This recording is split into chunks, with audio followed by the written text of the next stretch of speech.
So related with chemotherapy, in the morning we did some class of drugs like beta-lactam, like protein synthesis inhibitors, and some synthetic synthetic antimicrobial agents. So if we divide these antimicrobial agents into two parts, then one which are obtained from the natural or semi-synthetic, and the other category is pure synthetic one, and it comes fluoroquinolone and your sulfa drug. And in case of these, what are included? Antibiotics. So antibiotics are produced by AFB, that is your actinomycetes, fungus, and your bacteria. But these drugs are not called antibiotic. These are not antibiotic. They are synthesized, or they are synthetic chemotherapeutic agents. But the antibiotics are the chemical which are produced by the actinomycetes, your fungi, and the bacteria. Then the first class of drug, that was, uh, suppose this was your protein synthesis inhibitors. If we look at the mechanism of protein synthesis, then there are two subunits of the ribosome. One is 30S, that is the small, and one is the 50S. These two subunits, they joined with each other, and there are A site, P site, and E site. So the first category of drug is tetracyclines. Tetracyclines. These tetracyclines, suppose this is your first amino acid, which is carried by the T, that is tRNA. This amino acid is not allowed to enter or sit at the site of 30S. So tetracycline, T for tetracycline, they do not allow T for the tRNA at the site of A of 30S subunit. So there is one mnemonic that bind at 30. There are two class of drug which bind at 30S subunit. Bind at 30. This A is your aminoglycoside, and this T is your tetracycline. So these are two drugs which bind with the 30S. All other protein synthesis inhibitors like your chloramphenicol, macrolides, lincosamides, they bind with the 50S. So two drugs which bind with your small subunit, that is 30S, are A and T, aminoglycoside and tetracycline, and rest all bind to large subunit. So the tetracycline, they do not allow this T to enter at the A site at 30S subunit. So this is the mechanism of tetracycline. Similarly, once your, suppose there are 1, 2, 3, and 4. These are the amino acid at P site, and this is the amino acid which is carried by the tRNA, and if it sit at the site of the A site, then these amino acid and this amino acid, they join with each other for the elongation of protein synthesis. The enzyme which involved is peptidyl transferase. This peptidyl transferase enzyme, it helps in formation of peptide bond between two amino acids. This enzyme is inhibited by your drug, that is chloramphenicol. chloramphenicol. So these amino acid they want to stick with each other like a favicol. So this chloramphenicol it does not allow the enzyme to make a peptide bond and fuse them together. So this is the mechanism with chloramphenicol. And tetracyclines they do not allow the T at the site of 30S. So they do not allow the fusion. Okay. Then the third group of antibiotics working through this protein synthesis mechanism. Suppose this is your first ribosome and this is the second and this is the third. So once this genetic code or codon, they are read by the tRNA, then the ribosome moves on the messenger RNA towards this side.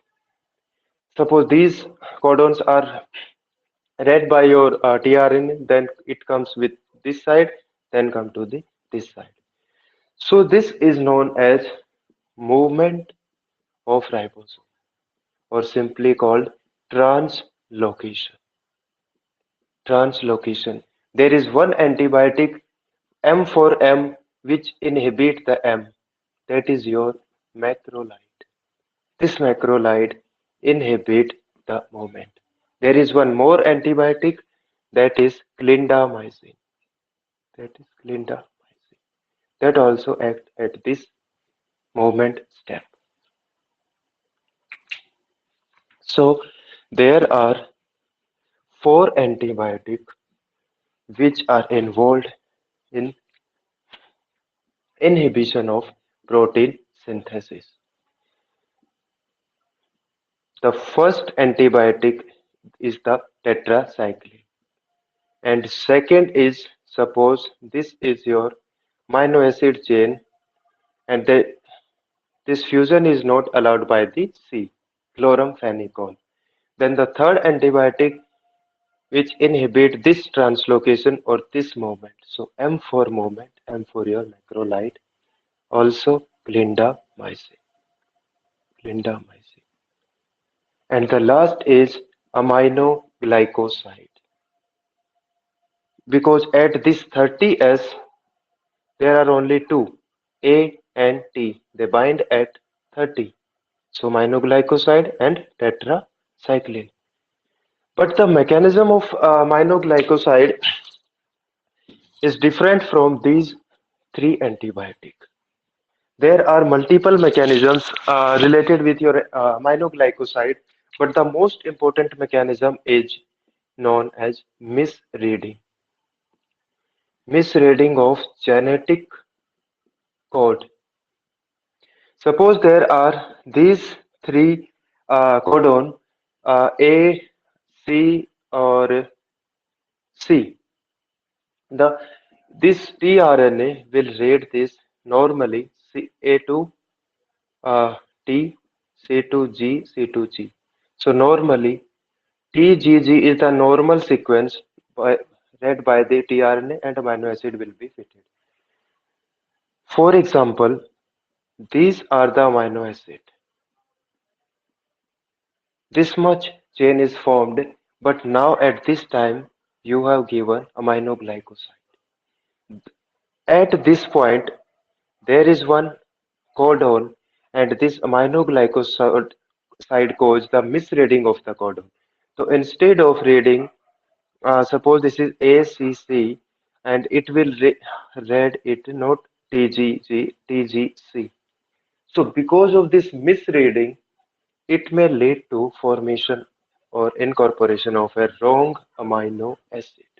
And this amino acid will be added to the growing chain.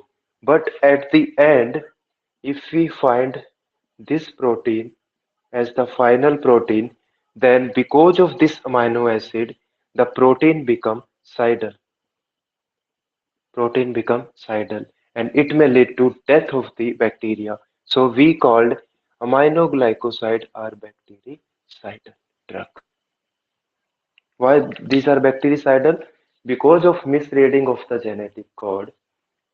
there is incorporation of a wrong amino acid. So a faulty or wrong protein is synthesized, and most of the time this protein is found to be suicidal for the bacteria. It will kill the bacteria, and this may lead to monoglycoside bactericidal action.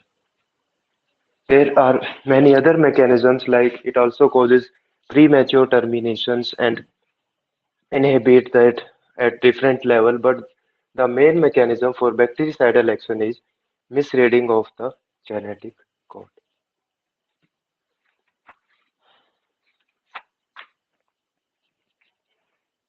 Then with sulfonamide mechanisms, we have studied that there is one metabolic pathway like paraminobenzoic acid that may lead to finally folic acid, and folic acid lead to formation of the DNA, RNA, amino acid or protein. So these are the molecules which are required for the survival of bacteria, as well as these molecules are required for the multiplication of bacteria. So we give one drug, sulfa drug, that inhibit this pathway and inhibit the formation of folic acid. So there will be no DNA synthesis, no RNA or no amino acid. So we utilize the pathway which is present in the bacteria and kill the bacteria with the help of one mechanism which is called competitive inhibition. This is competitive inhibition of the enzymes. Similarly, with the sulfonamide, if we give one more drug, trimethoprim, TMP, that may also lead to blockade of second. So we call this 1 plus 1. Two enzymes are blocked in a sequence. So this is known as sequential blockade. And because of this two enzyme blockade, they becomes potentiated potentiated sulfonamide, and they kill the bacteria in this pathway. So the main mechanism related with resistance in the bacteria is this molecule PABA is used by the bacteria to synthesize folic acid and to synthesize DNA. But in case of resistance, in case of resistance, they start using preformed folic acid. So this pathway becomes altered. So alteration of the metabolic pathway is the main mechanism of resistance in case of sulfonamide. This stop using paraminophenol start pathway like this. So that may lead to resistance. Then fluoroquinolones mechanisms. Suppose this is your DNA. There is one enzyme known as H helicase. This helicase keep on moving and it break these hydrogen bond and keep on moving to forward direction. So once it open the DNA which is adjacent to this part, it becomes tight or super coil. Because of this supercoiling, the replication will stop at this point. But in the bacteria, there is one enzyme which is known as topoisomerase 2, also known as DNA kyrase. DNA kyrase. This enzyme has two components. This enzyme has two components. For one, it is carrying the glue, and at one part, it is carrying the cutting cutting part, and the part with the help of it glue the molecules. So what it does, this supercoiling, it make a small cut at only one strand. If it cut both the strand, then DNA will break down. So it cut only one strand, and this small cut is called as nick.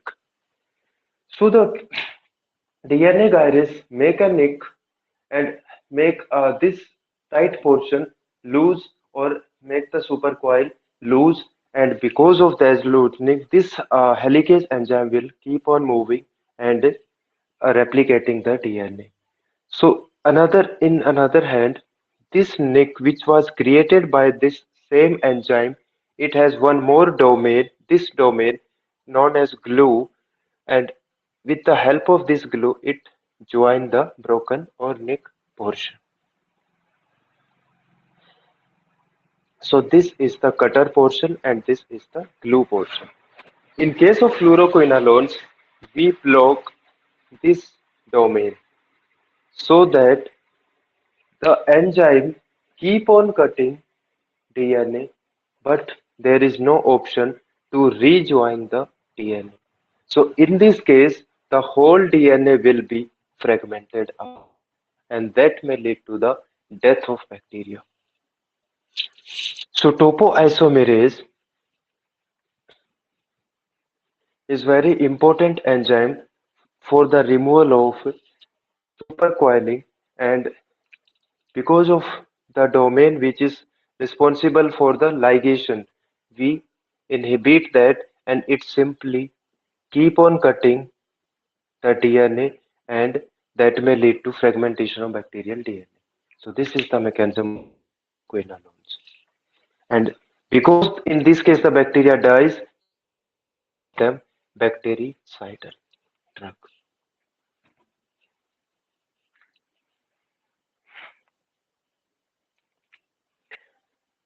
The next mechanism we have studied that penicillins.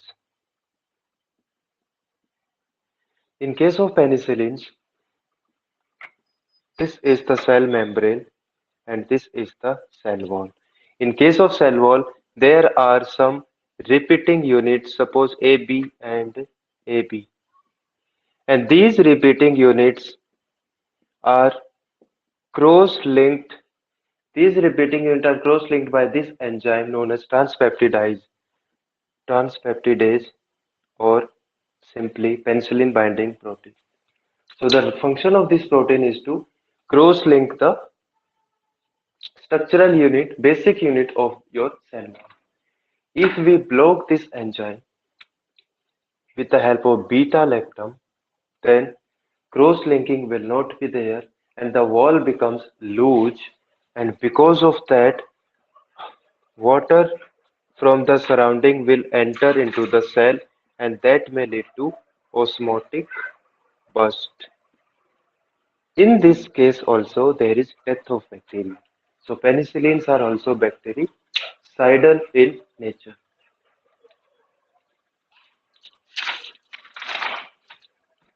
So today's topic is first we will study antiviral Hello. diseases. Drugs. Hello. Sir, please Yes. repeat Hello. broad dilution Broth dilution. Okay. and E effect also. Okay. So there are two tests. It was asked in 2020 witness and exam. MIC calculation E test, and one is your broth dilution test to determine the MIC value. So first, what is the MIC value? M for minimum and I for inhibitory and C for concentration. Suppose this is the drug we want to take. So we want that my drug should be of small concentration, and in small concentration it kill or inhibit all the bacteria. So we want minimum concentration, not maximum, because maximum will cause drug toxicity. So we want a concentration, minimum concentration at which our these bacteria get inhibited and their growth is not there. So that minimum concentration is your MIC. So there are some methods to determine this MIC. First is the epsilometer test, or simply e-test. In case of e-test, we take two things. This is the media. This is the media. Suppose in this media, we have spread all the bacteria like this. These, this media contain bacteria. And there is one strip of paper. In that strip, there is antibiotic. There is antibiotic. Suppose that antibiotic is penicillin. And this antibiotic is impregnated in this strip at a different concentration. Suppose this is the concentration of 4 microgram. Because MIC is mostly measured in microgram. That is the minimum concentration. This is 4 and 6, 8, 9 and 10. These are the concentration of our antibiotic penicillin. So if we keep this strip on this media, okay, this is the media and this is carrying all the antibiotic. So after some time, this antibiotic which is inside the strip start killing the bacteria surrounding it. Suppose it kill the bacteria and a zone is formed like this. Around the strip, a zone is formed. This zone is known as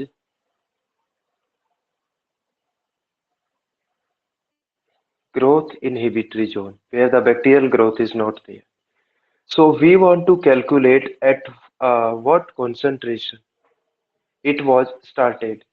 Suppose this is that concentration, which is 3.5 microgram. So for the first time at the minimum, because MIC is your minimum. So at 16, growth is also inhibited. At 8, it is inhibited. At 4, inhibited. 3 also. So at which concentration it was minimum concentration for the first time growth was inhibited, that is your MIC. So this is a simple strip with having the gradation of concentration of your antibiotic, and with the help of this strip we can easily check that this is the zone or this is the area like this, and it was started from this base point. So it was the minimum concentration from where we have started inhibiting the bacteria. So the MIC in this case is 3.5. So this is E test epsilon method. Second is broth dilution. Broth means something which is liquid in nature.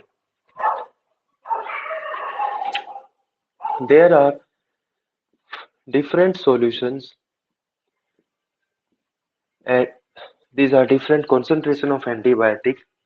This is suppose 2, 4, 8, 16 and 32. So these are different concentrations where your drug is added into this.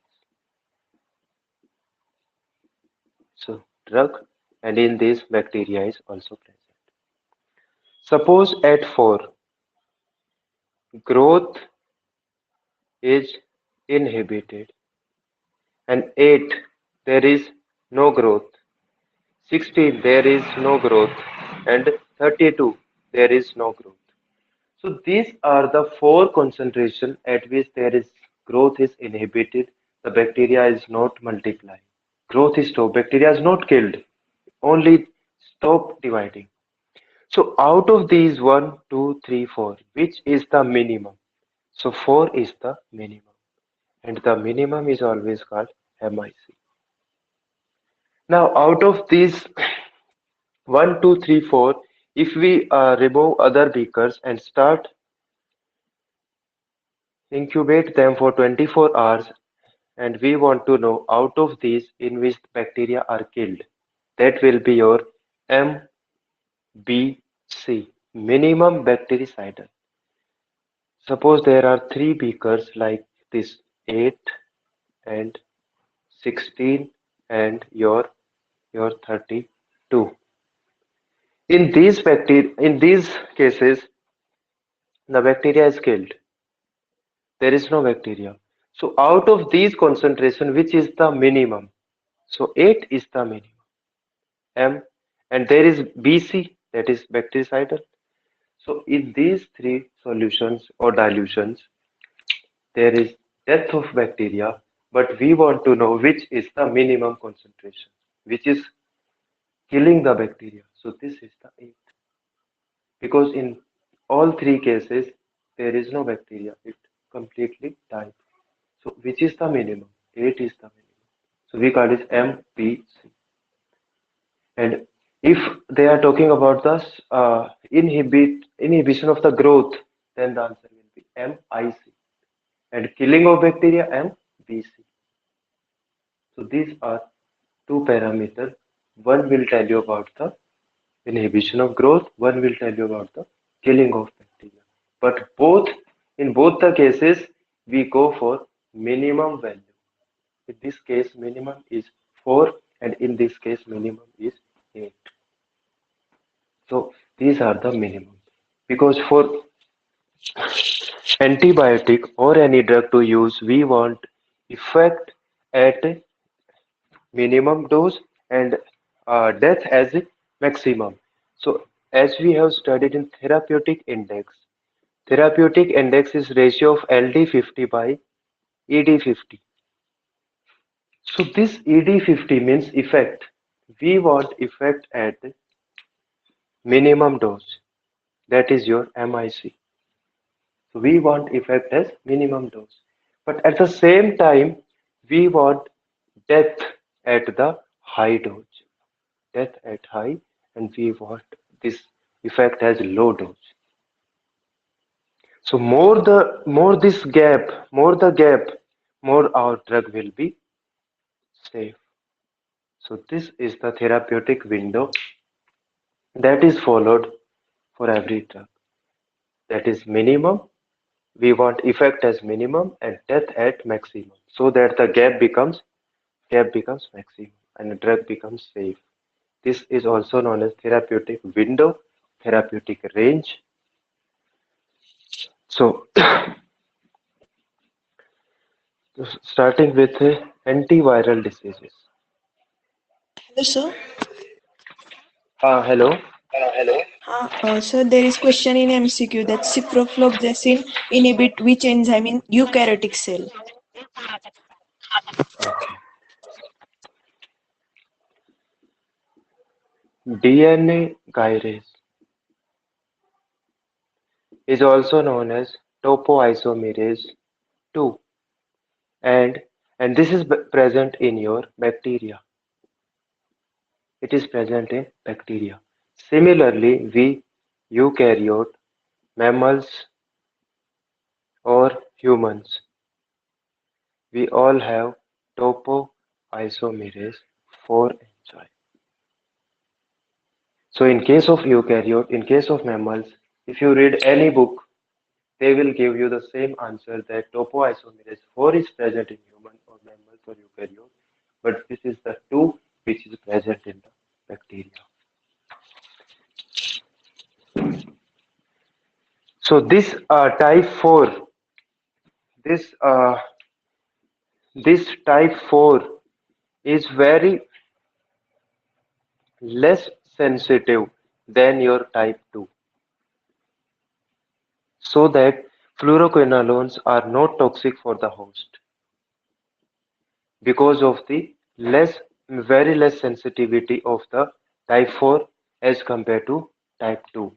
So they affect only the type 2 topoisomerase enzyme. Next question is which of the following are rapidly absorbing sulfonamides and slowly exerted sulfonamides? Okay. Sulfasoxazole.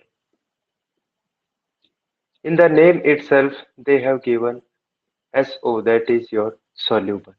Sulfasoxazole is soluble. The things which are soluble will be rapidly. And because of the solubility, because of this is soluble, so it will cause the next MCQ, your minimum risk of crystal urea.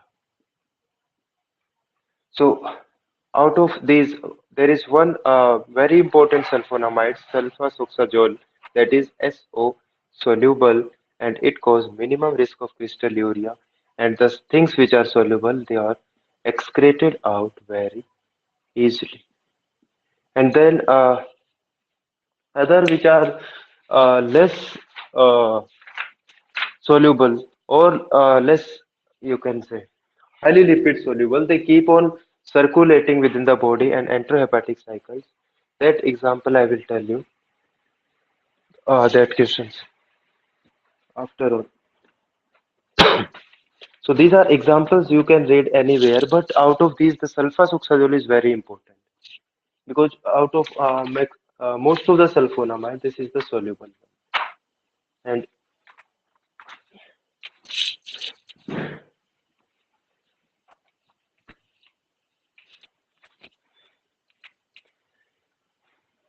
so starting with antivirals, this is your host cell, and this is your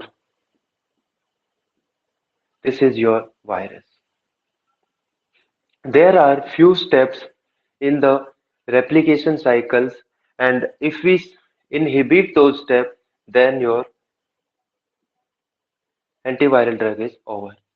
So first step, this virus will fuse with the host cell. So we call it fusion. There are many receptors are involved in that fusion, but in pharmacology, we just study that first step is the F fusion, and if we inhibit this fusion, then the virus will not be able to infect our cell. Second step, suppose somehow this virus enter inside the cell. So this is your RNA or DNA. This is your RNA or DNA. So this nose portion is the nucleocapsid. So after fusion, what enter inside this? The next step, it loses its covering. We call this uncoating. Uncoating. There are many drugs which inhibit this step. For example, there is one drug which is called as amantadine. Amantadine. This drug inhibit this uncoating. If you do not allow the virus to uncoat, then further replication will be stopped. Somehow the virus uncoat and what comes out is the genetic material. Suppose this genetic material is the RNA. Suppose this genetic material is the RNA. Then it will use reverse transcriptase enzyme. And after reverse transcriptase, it will synthesize DNA. And this DNA is of no use if you do not integrate with the host. So what we do integrate this viral DNA with the host DNA. So the things which integrate, they are known as integrase enzyme. Okay, it is integrated. Then it may replicate with the help of polymerases. It will replicate, multiply, transcription will occur. Then finally what occur is the synthesis of protein. Protein synthesis occur. But this protein is inactive. To make it active or for its activity, we need one enzyme, protease. So after protease, it will become active. So this is the uh, protein which becomes active, then this protein along with your multiplied DNA, they will assemble. So we call it assembly of virus. After the assembly, the virus will jump out. We call this step release. So in the replication of this virus, there are many steps, and at every step we have one class of drug. So starting with the interaction, this is virus, this is host cell. First there is fusion. So we have drug which inhibit this fusion. Second, after it enter the cell, there is uncoating. So we have drug which inhibit uncoating like amantadine. Once uncoating occur, the genetic material RNA or DNA comes out. Suppose it is RNA. Then this RNA will simultaneously replicate, make multiple copies, or this virus carries its own enzyme with it. And that enzyme is reverse transcriptase. This reverse transcriptase converts the RNA into DNA. But this DNA is of no use until it is integrated with the host DNA. And that function is of by the integrase. Then this whole integrated DNA will replicate, multiply, form many numbers, then with transcription, then formation of protein. But the proteins which are synthesized, these are inactive. Then to make them active, we have enzyme protease. The protease enzyme make it active, then these proteins along with the genetic material, they will assemble. After assembly, there will be release of the virus outside the cell. So at every step we have drug, and the classification of drug is according to this. First is fusion inhibitor, those which inhibit the attachment. Second, in uncoating inhibitor. Third, reverse transcriptase inhibitor. Fourth category drug, integrase inhibitor. Fifth is replication inhibitors, like inhibitor of DNA polymerase, RNA polymerase, nucleotide analog, nucleoside analog at this step.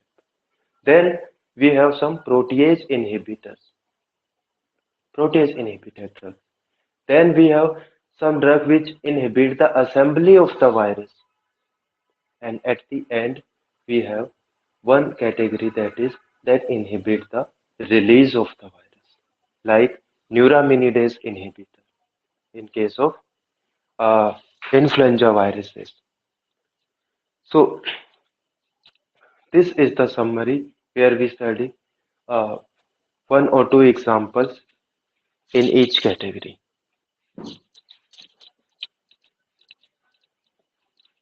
So this is how we will proceed toward the release of virus from the cell, starting with the attachment or starting with the fusion. So number one, we have fusion inhibitors. So there are some drugs they inhibit the fusion. Suppose this is the cell and this is your virus, and the virus carry one glycoprotein 120, and this is the receptor. So in this case of fusion, we have two category of drugs. One will block at this point, GP120, or another which can block this receptor. So both options we have. So we can block this CCR5. This is the receptor. We can block this or we can block this. So in this way, fusion inhibitor drugs block the first example is ARB, DOL, Erbitol. In the name itself,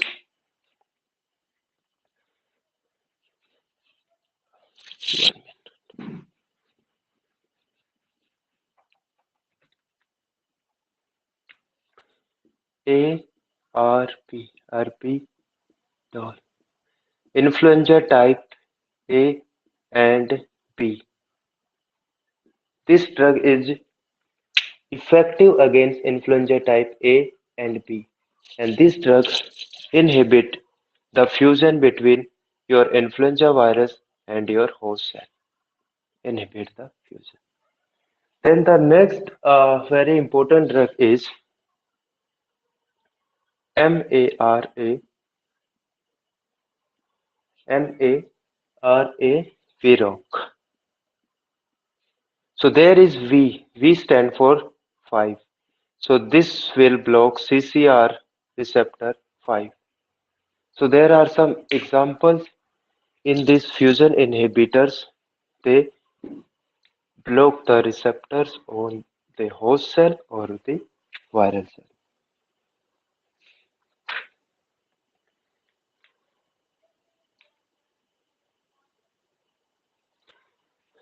Second is drug which inhibit DNA virus synthesis. We have a drug acyclovir. So this is the drug which cause inhibition of DNA virus multiplication by substitution or purine analogy mechanism. This is the cell and this is your AC, acyclovir. The specific or feature of this virus is the virus itself carry thymidine kinase enzyme with it. As it enter inside your host cell, this enzyme make it monophosphate, acyclovir monophosphate. Then the next kinase, that will be the kinase of host cell, and that will further phosphorylate, that is diphosphate and acyclovir triphosphate. So this is the substrate for DNA polymerase. The DNA polymerase enzyme to synthesize the DNA, it uses nucleotide in the form of triphosphate. Suppose this is the enzyme DNA polymerase. So this enzyme uses triphosphate to synthesize the DNA. But this time your drug is present in the form of triphosphate. That may lead to competitive inhibition. That may lead to the competitive inhibition.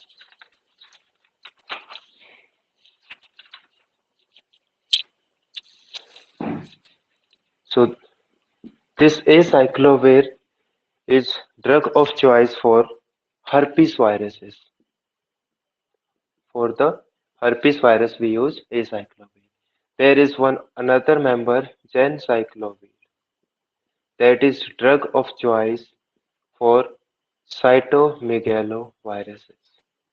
So the mechanism for both is same, that is both the viruses, with them they carry thymidine kinase. It means the first phosphorylation by the viral kinase and the second and third by the host itself. But the ultimate product will be triphosphate, that is a substrate for DNA polymerase, and that DNA polymerase utilizes it and make the DNA. So if we inhibit the enzyme, that will lead to death of the cell. No DNA replication, no DNA synthesis.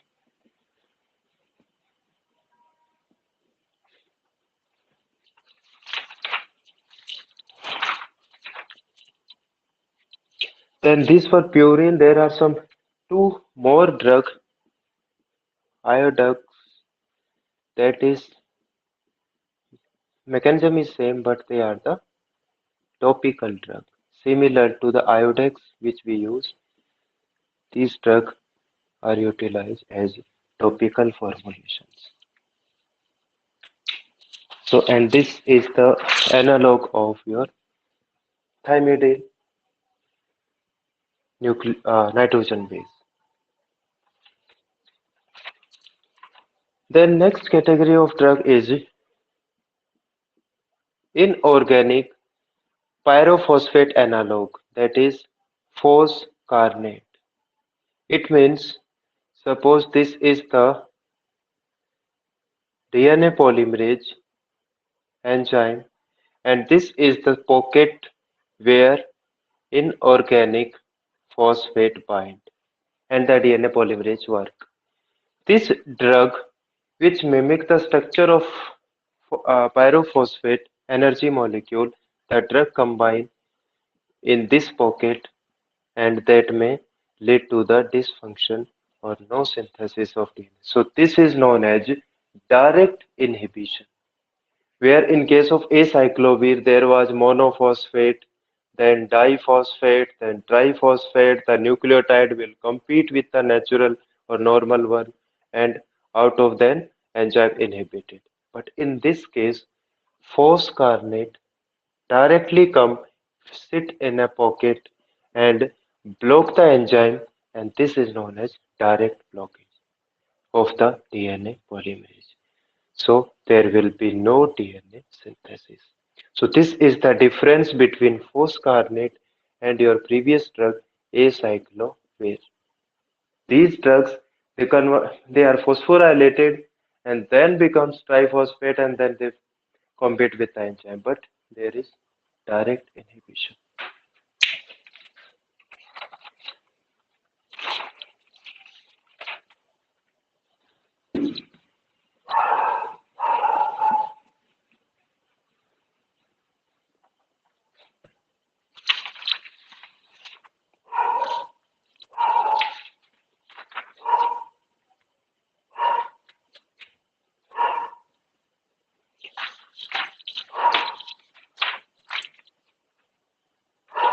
So this is the virus where it enter and the uncoating occur. The mechanism of uncoating is by the amenta tail. So this drug prevent the uncoating. So if we look at the influenza viruses, in case of influenza viruses, there are at least two category of drug need to remember. Suppose we have influenza viruses. So the first category of drug is uncoating inhibitor and the second is neuraminidase inhibitor. The role of uncoating inhibited by your drug amantadine.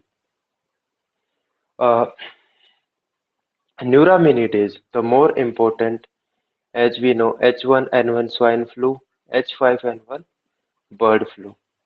These are the influenza viruses where there is one category of drug is present and that is known as your neuraminidase. So suppose this is your H5N1 or it may be H1N1. So we take example of virus and this virus will enter into the cell and first there will be, suppose there is uncoating, then genetic material comes out. This genetic material synthesizes, first is multiply, replication, transcription, then protein, then that protein are inactive, they becomes active, then finally there is assembly. Okay. After assembly and before the release, this completely assembled virus it stick with the it stick with the cell membrane with a molecule that is known as sialic acid. Sialic acid. So we have one enzyme that is neuraminidase which is present on the surface of your virus. This neuraminidase cut the sialic acid or other molecules make itself free and it will come out. That is known as release. That is known as release. So if we give a drug which do not allow this cutting, so the virus will remain inside the host cell. So we have drug that is oseltamivir or janamivir. These two drugs, they inhibit the neuraminidase, which is responsible for the escape of virus, release of virus from the infected cell. Once it is released, it will enter into the surrounding healthy cells and cause further infection. So we want this virus to stay only at this point. So we inhibit the escape or the release by inhibiting the enzyme which is responsible for the release of virus. So the neuraminidase inhibitors drug are oseltamivir and janamivir. These two drugs are drug of choice for your swine flu and bird flu. And the mechanism is this, that these drugs, they don't allow the virus to come out. If the virus remain in the infected cell, then the healthy cell will be saved. So in this way, neuraminidase inhibitor drugs work. So these two drugs, they are the drug of choice. So this is related with your uh, neuraminidase inhibitor. Then we have some integrase or protease inhibitors.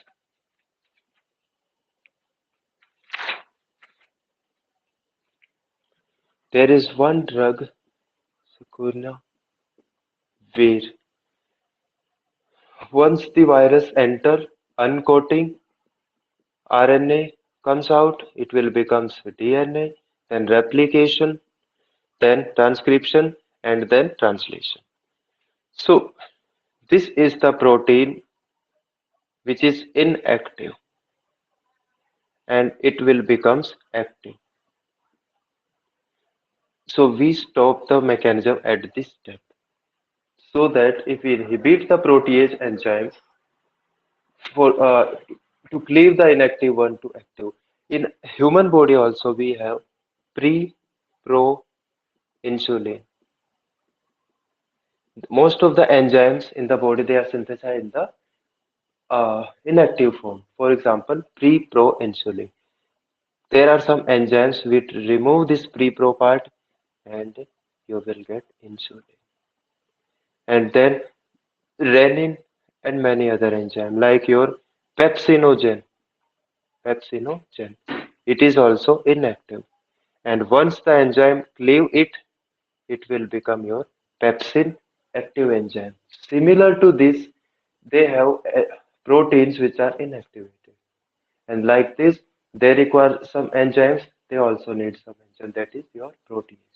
And that may be inhibited by some drug.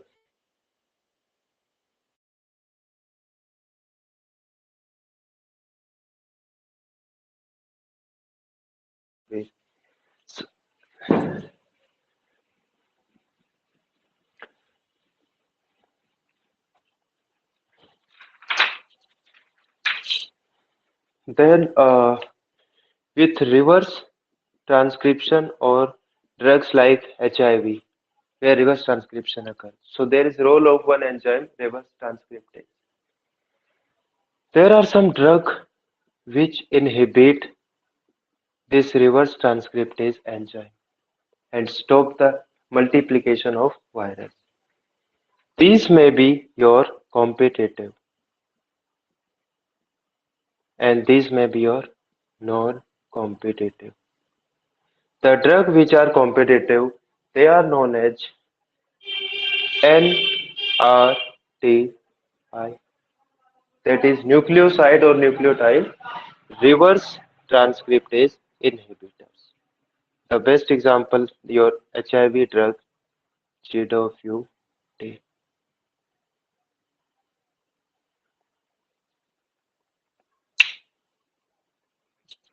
So this drug will compete for the natural substrate for the enzyme reverse transcriptase. And there is competition and inhibit the reverse transcription. So there will be no RNA to DNA formation.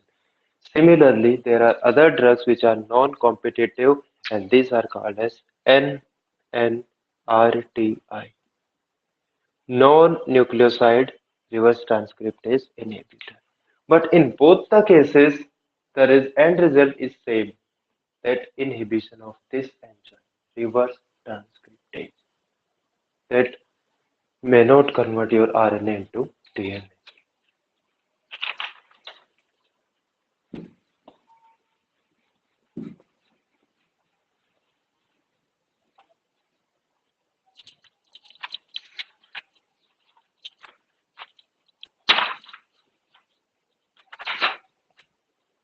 Then further, we have some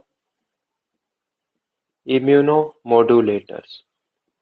Immunomodulators, they do not kill the virus, do not stop any step, but they can increase the immunity. Similarly, we have some interferon molecules. Interferon, they interfere with the translation of virus. So they are involved in the translation step. So interferon alpha. And there are some interferon inducers, means some drugs they induce the cell. The concept of interferon is this is the infected cell and this is the healthy cell. Suppose virus entered here and this cell will release interferon and this interferon will try to protect the neighboring cells. So we can stimulate this cell to produce more and more interferon. So we have some drug which are known as inducer, interferon inducer, poly I and poly C. This is the drug which is known as polyriboinosinic acid and polyribocytidinic acid. So this drug stimulates the cell and there will be release of interferon. Then there are two antibiotics. There are two antibiotics which are antiviral. We call them antiviral antibiotics. One is rifampicin, and one is actinomycin D.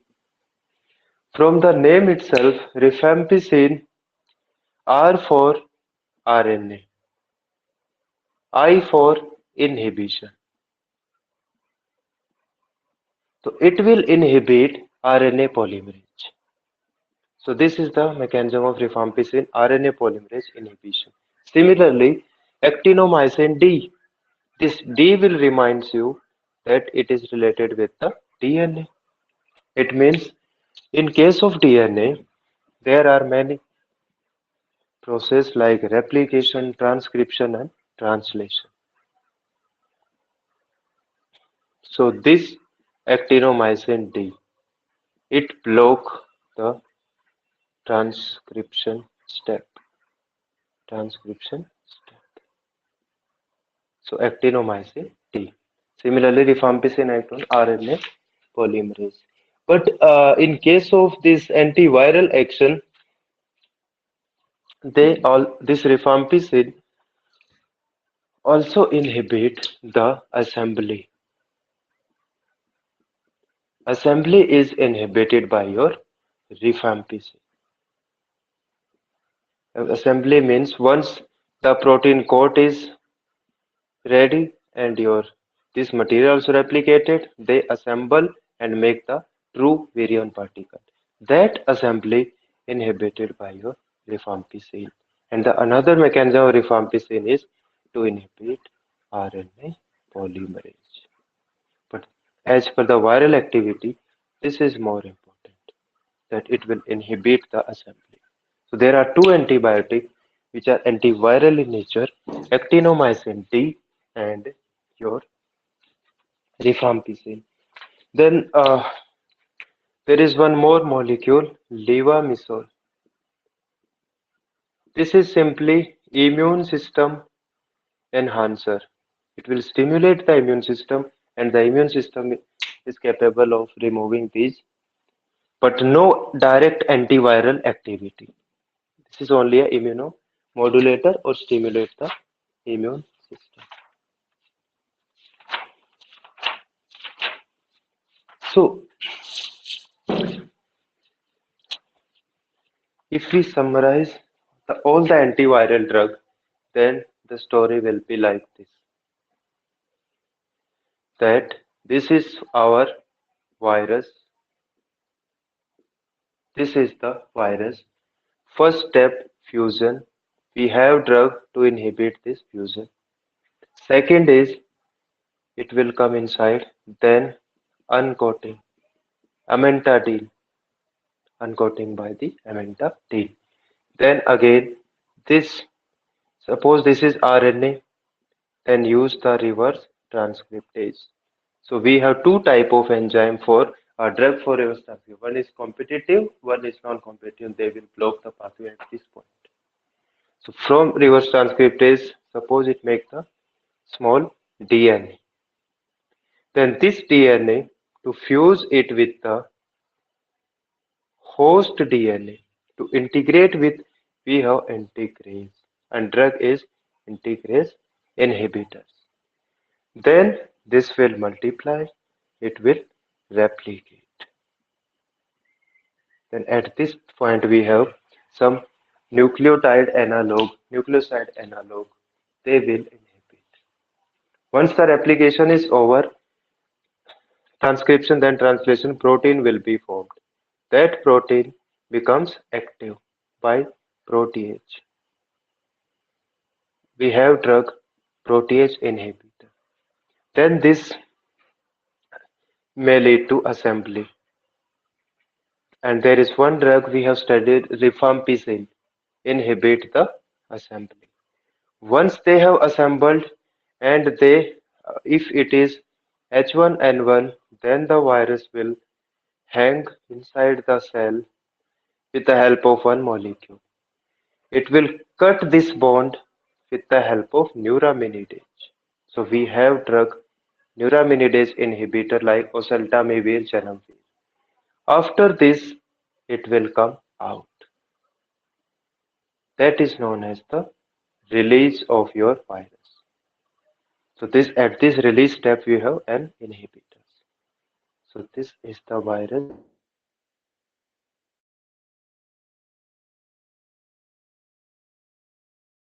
So this is the whole story of antiviral drugs.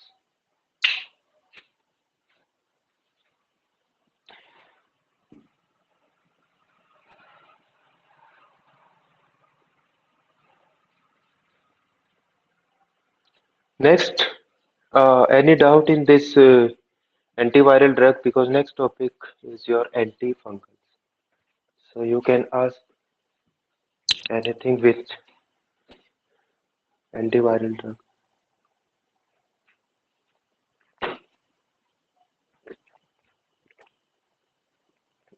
Because in the books the sequence is not given like this, but the whole sequence is like this: fusion, uncoating, then it comes out, then reverse transcriptase is there, that inhibitor, then integration, integrase, then protease, then assembly, from the assembly, and after assembly it will release out. So at every step we have drug. So this is how these drugs act in case of antiviral. So our next topic is antifungals. It is very small topic, this antifungal drug. but still it is important.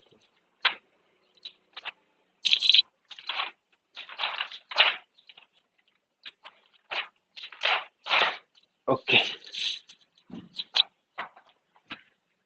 antifungals. Antifungal. This is the structure of a fungi. So the difference between structure of fungal cell and eukaryote cell. First is the presence of cell wall. First is the presence of cell wall. So we have drug that inhibit cell wall synthesis because mammalian cells do not contain cell wall. The second difference lie at the level of cell membrane. We have drug with, which act at the level of cell membrane. The difference between uh, our mammalian cell membrane and this fungal cell membrane is we have cholesterol as a sterol molecule. But in case of fungus, there is no cholesterol. What is present is ergosterol. And that ergosterol molecules maintain the fluidity of the membrane. So the next, one second. So this is cell membrane and cell wall. So next category of drug are, this is the nucleus. So these are the three main drugs in antifungal category we have to study. So starting with the drugs acting at cell membrane. So some drugs act on membrane, some cell wall, some nucleus. So this is the cell membrane of your fungi. The first drug group is your polyene, and the examples are, most important is your amphotericin B. Amphotericin B. In case of amphotericin B, these are the drugs which act on the cell membrane. Suppose these are two molecules of your amphotericin B. These are two molecules. These two molecules, they have affinity for these small circles called as ergosterol. The drug bind with the ergosterol, and what it does, these two molecules of the drug, they move apart. Once they move apart, there is formation of pore, there is formation of channel. Because there is a gap in the cell membrane, all the content will leak out. All the content will leak out. And this cause death of the fungal cell. Because there is death, so we use the term fungi, then cider, fungicidal. So this is very simple mechanism which is related with the cell membrane, related with your ergosterol affinity. So amphotericin B molecules, they bind with the ergosterol, they move apart, make a pore, and all the content come out. That may lead to death of your fungi. So these are the fungicidal drugs. Okay. Next important point regarding amphotericin B. Amphotericin B is very nephrotoxic. Amphotericin B is nephrotoxic, and especially cats are more sensitive for this renal toxicity. So this is our kidney nephro, and this is our drug amphotericin B, and it will damage these tubules. So the new formulation or new mechanism to reduce this kidney damage is liposomal formulations, or you can call liposomal preparations. In case of liposomal preparation, this is your drug amphotericin B. This drug is packed under some lipid coating. Lipid coating. Now, because of lipid coating outside, if this drug moves through the glomerulus through the kidney, it will not damage our kidney because of this lipid coating. So we can say that liposomal preparations, liposomal amphotericin B causes less risk of nephrotoxicity. Less risk of nephrotoxicity. This is the difference between your normal amphotericin B and your uh, liposomal formulation. Other things are efficacy and other all the things are similar. Only difference is your less risk of nephrotoxicity with the amphotericin B.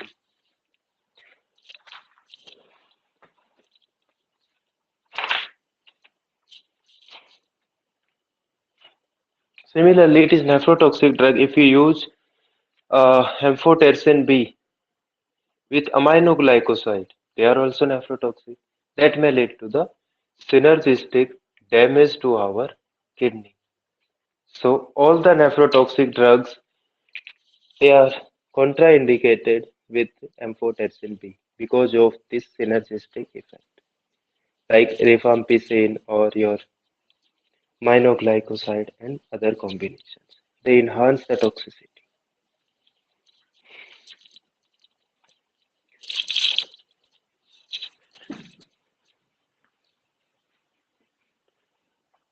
Then next drug which also work on the cell membrane. So this is the cell membrane which is having one molecule ergosterol. Now the two class of drug they act by inhibiting synthesis of this ergosterol molecule. In case of fungus, this ergosterol is synthesized in this manner: squalene, epoxide enzyme.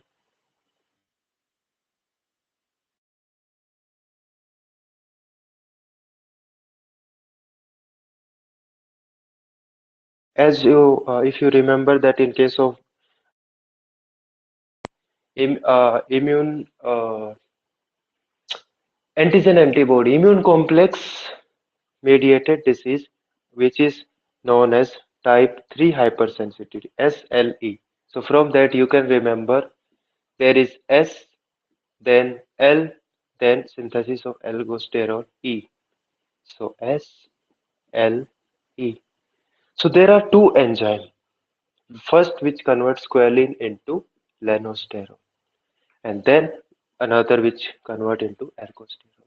Epoxide enzyme, and second is your 14 alpha 14 alpha demethylase demethylase. So these are the two enzymes. So we have drug first which inhibit this and second which inhibit the enzyme or the drug which inhibit this one. They are known as azoles, like your ketoconazoles, itraconazole, fluconazole. All the azoles they act in this manner. And the second category is known as allyl amines. Allyl amines. They inhibit the epoxide enzyme, like terbinafine. So in this manner, they cause inhibition of ergosterol.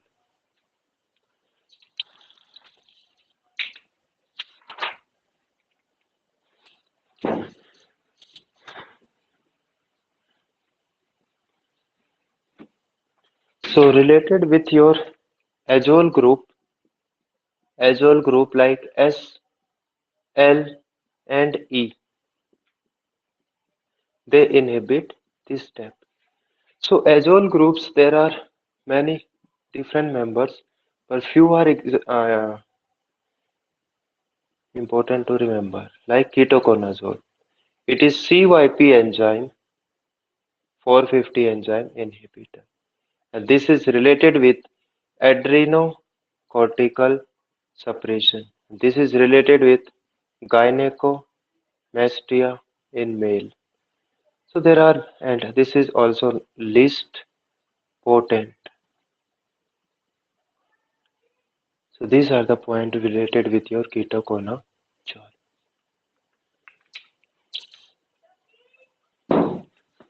Similarly, we have a drug which is known as fluconazole. Fluconazole. The important point is L for L, that is, it is lipid soluble. If it is lipid soluble, then it will easily cross your blood-brain barrier. If it crosses the blood-brain barrier, it means it will try to kill those fungus which are related with the brain, like Cryptococcus meningitis. So we use the fluconazole L, lipid solubility, cross the brain, enter the brain, and kill your Cryptococcus.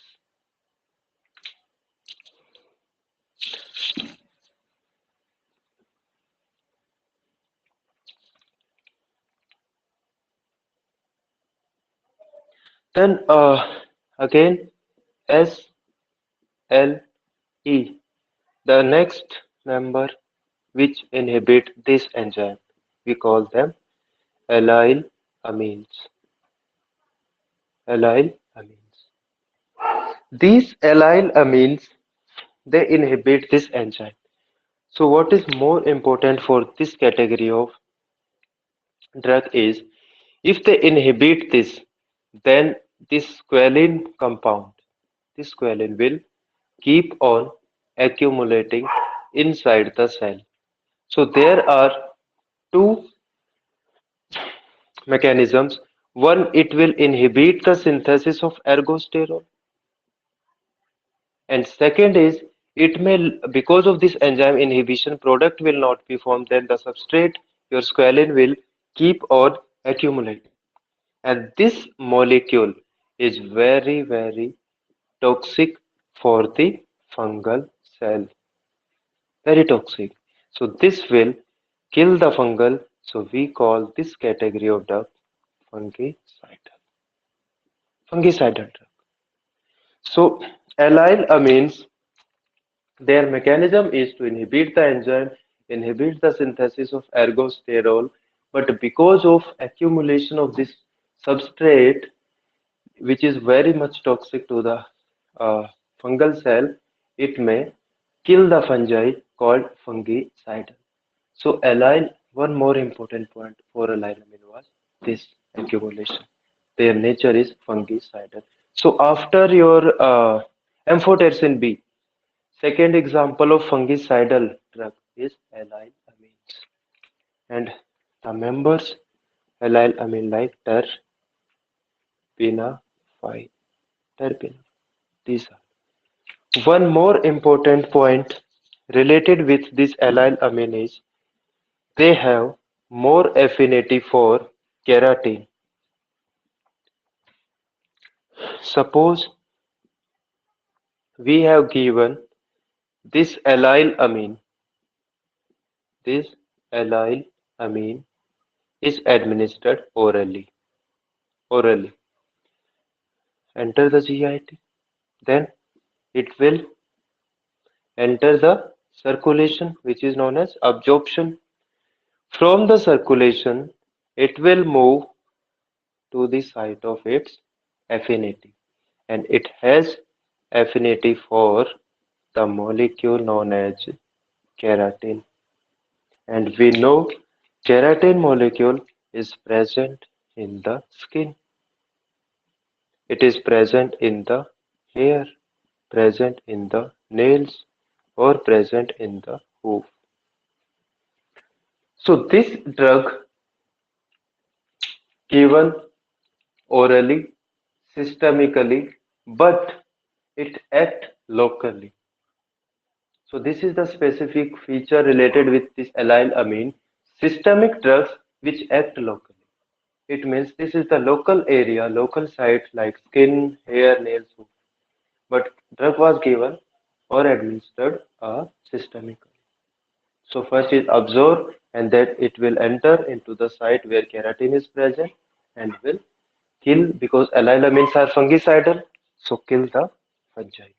So with this skin means derma. So in the skin, which fungi most of the time invade? So they are dermatophytes. So for the dermatophytes which are found in the skin there is keratin and our drug reaches through the blood into keratin. So for dermatophytes, drug of choice is your allyl amines because it kill the fungi in these areas. So this is the important point related with this concept.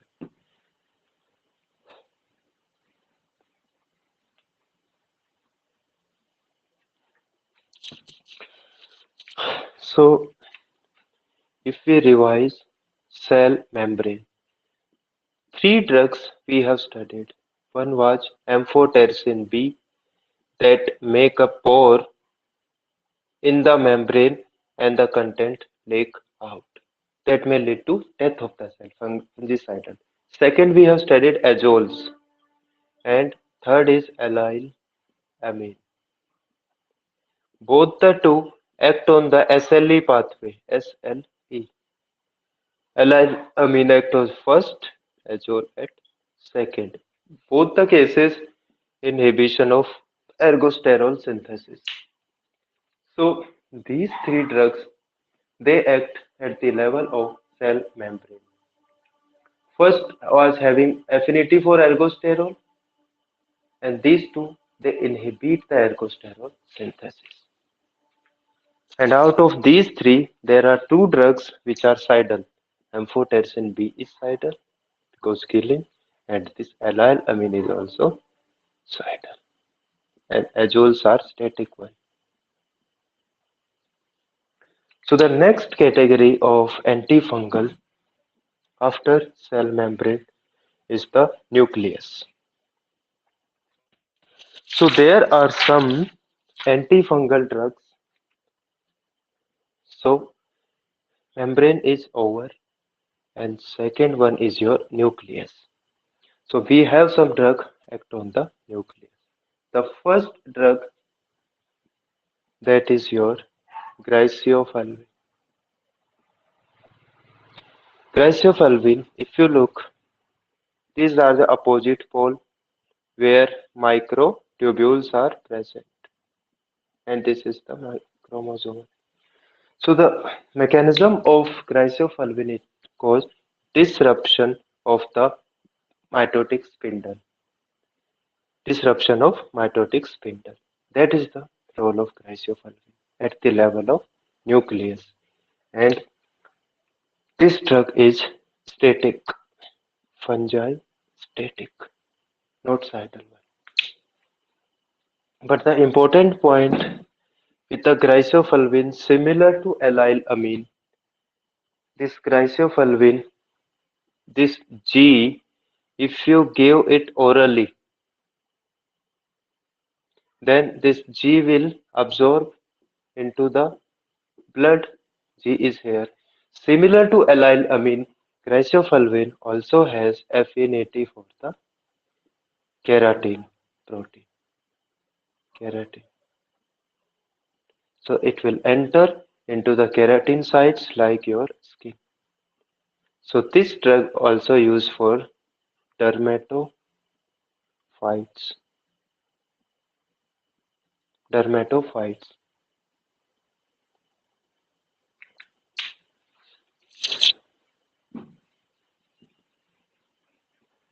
The next drug which act at the level of nucleus, that is your 5-fluocytosine. 5-fluocytosine.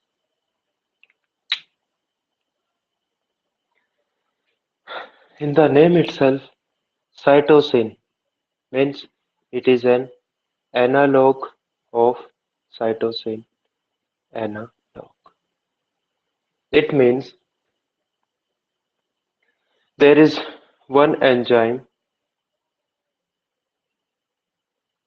that is your DNA polymerase. DNA polymerase uses cytosine. If instead of cytosine, these five flu cytosine enter, then there will be competition. So we call this competitive inhibition of our DNA polymerase that act at the level. But the more important point to remember for flu cytosine is uh, this is your 5FU, 5 flu cytosine, and this is the fungal cell. In case of fungal cell, there is one entry point, and this is known as permeage. This permeage help this drug to enter into the fungi, and this mechanism, in case of mammals, this is absent. So there is no permease enzymes in case of animal. So the entry of drug inside the host cell is not allowed because no permease. So very safe drug as per this entry is concerned because absence of permease. So more toxic for the fungi. So that was important point with the permease. And last category of drug with the antifungal, that is your cell wall. We are done with cell membrane, done with nucleus. Now outside is the cell wall. Cell wall of fungi made up of some units 1,3 beta glucan glycan. These units they make the cell wall. And these units these are synthesized by the enzyme synthase. 1,3 beta glucan synthase. So there is one recently latest class of drug. They inhibit the enzyme, make the cell wall weak, and the death of the fungus. And they are known as your echinocandin. And the example is capsophancin. Capsophancin. So this category of drug, they inhibit the synthase enzyme, no synthesis of unit of cell wall become weak, and that may cause death of your fungus. So if I summarize all the antifungal drug, then this is your summary. These three boxes. First, cell wall. The drug will be echinocandins. Class that is your capsophancin.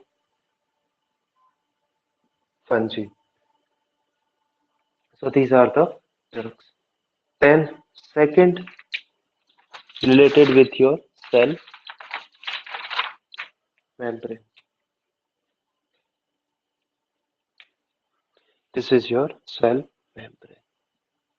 Some which inhibit the enzymes, inhibit the SLE. Two members. One is allyl amines, other is azoles. One which do not inhibit the ergosterol synthesis, just having affinity make up or make the content leak out. So this is your amphotericin B, class is polyenes. So these three drugs remember for cell membrane.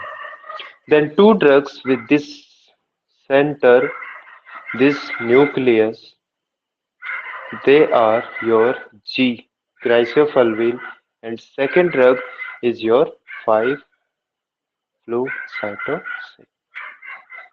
So this is a short summary of all your antifungal drugs and other are miscellaneous. But these are the main as per their structure. Cell wall, candins, cell membrane, three category, nucleus. Out of these, amphotericin B lead to death, sidal. Alyl amine because of squalene accumulation cause death, sidal. Then two drugs which are having affinity for the keratin, alyl amine, and one is your glycophyllene. These two are having keratin. So if you administer them systemically, they will act locally. That is drug for the treatment of dermatophytes. So this completes your antifungal.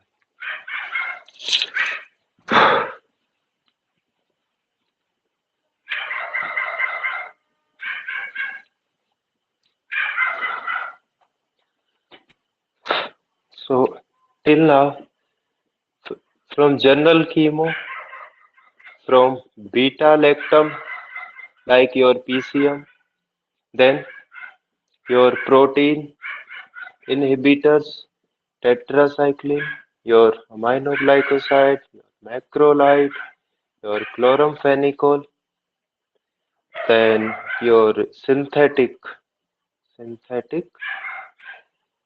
antimicrobial agents like your fluoroquinolones, your sulfa, then antiviral, then antifungal. At this point, if you have any doubt, you can ask.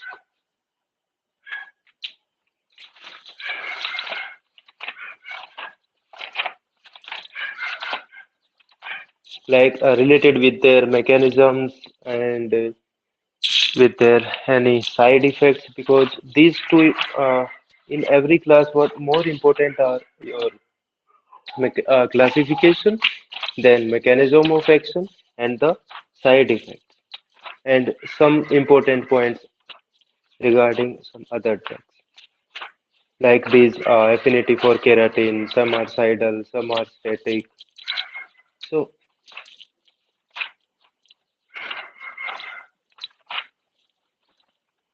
and in case of general chemotherapy, there are some terms what are antibiotics, what are chemotherapeutic agents, then what are growth dilutions, MIC values, how to calculate, then post-antibiotic effect, then sidal, static. With this sidal and static, 1 minute, there are time-dependent killing, concentration-dependent killing, and both time-dependent and CDK. In this case, suppose this is the MIC. What is important? T is important. T means time.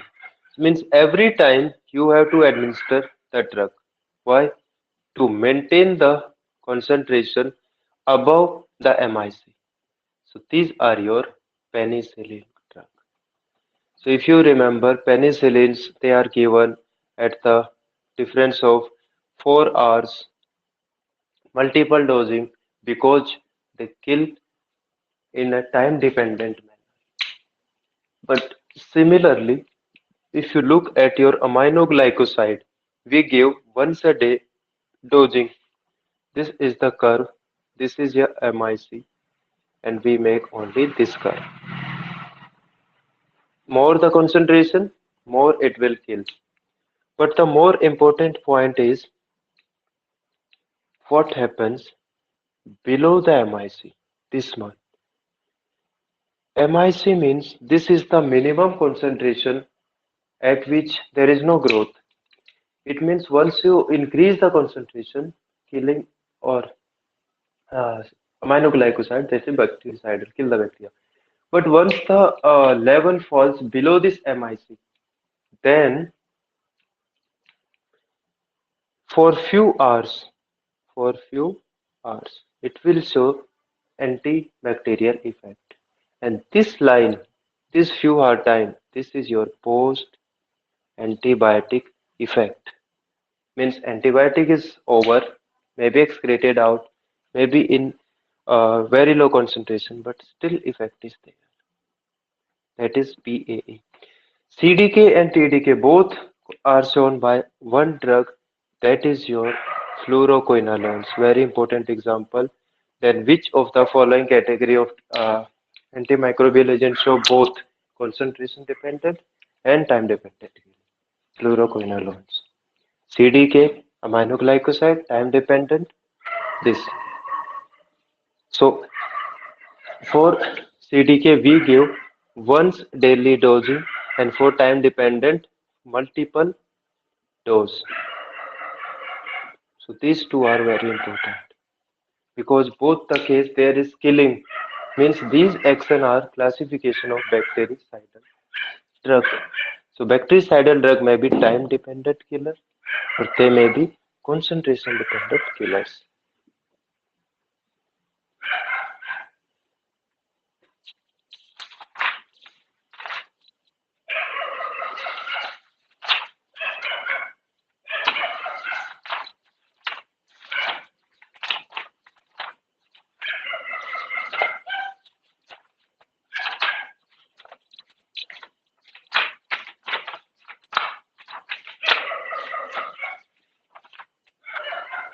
Then the remaining topic like your anti-helminthic. Okay, there is trematodal drugs, cystodal drug, nematodal drugs, and the protozoal drug, like coccidia. This topic will cover after the parasitology is completed. We have studied trematode and cystode. So once the nematode and protozoa is complete, after this we'll make a sequence of this parasite with the drug and we'll study in the link with the drug so that we can complete the life cycles and drug parallelly. So we'll cover this topic with this.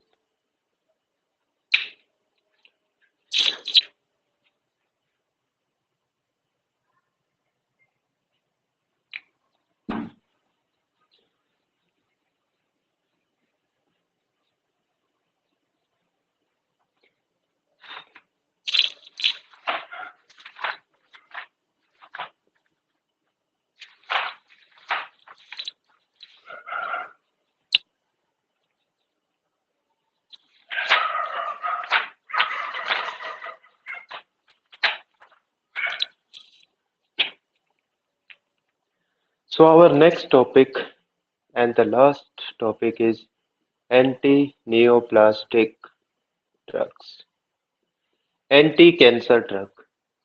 Okay. And if you remember the antiviral,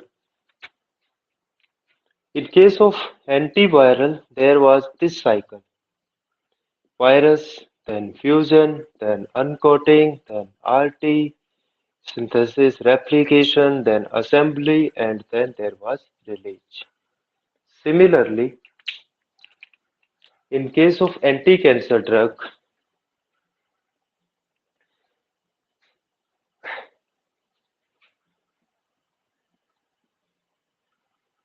there is one cycle known as cell cycle, G1, G2.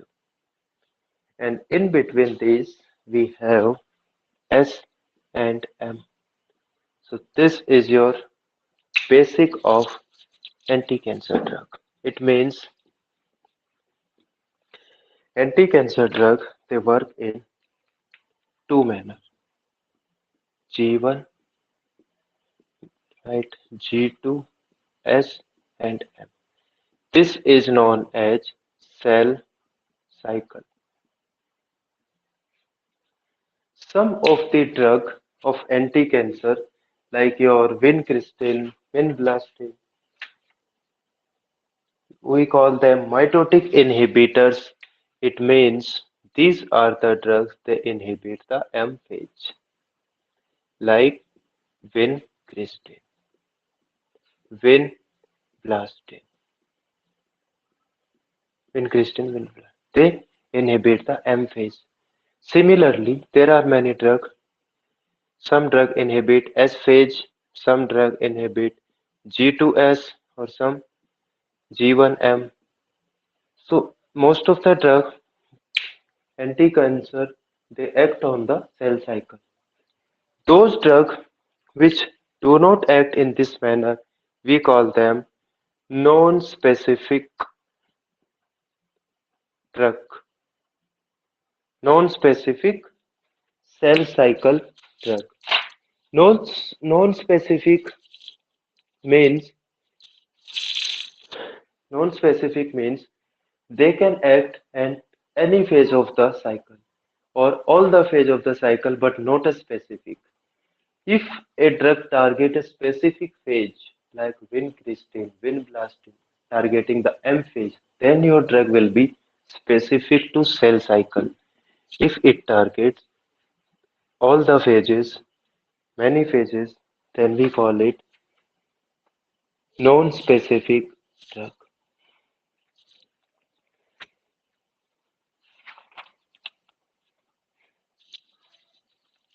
Then uh, there is one concept of toxicity of the anti-cancer drug. As this is your cell cycle, if we look at the GIT, in case of GIT, we have rapidly dividing cell, rapidly dividing cell. Second thing, if you go to the bone marrow, if you go to the bone marrow, again we have rapidly dividing cell. If you go to the root hair,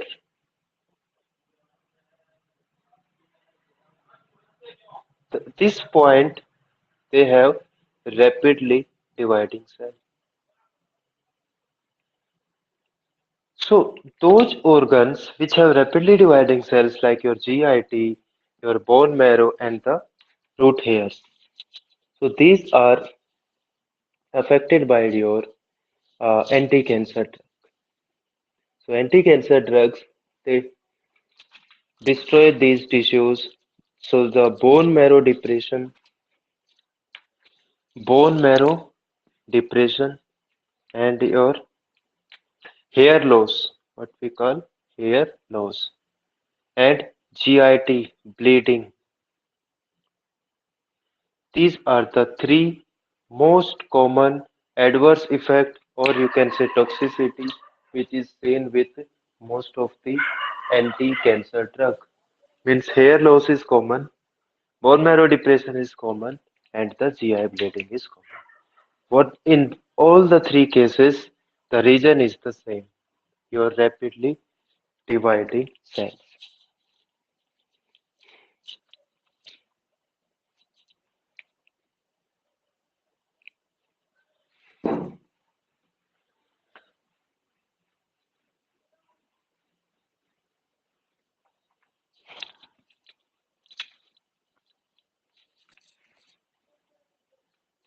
Then first we'll study uh, specific to cell cycle, specific to cell cycle. For example, if we start from the M phase, as you know, the M phase is the mitotic phase or it is known as the dividing phase where mitotic spindle is present. There is mitotic spindle. So for this category, we have drugs which are vinca alkaloid, that is your vincristine and your vinblastine. These two category of drug they belong to M phase. It means they specifically inhibit the M phase.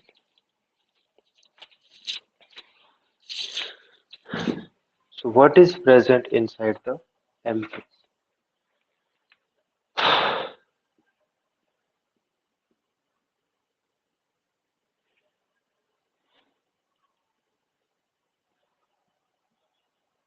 This is the nucleus, and these are the tubules where spindle is formed.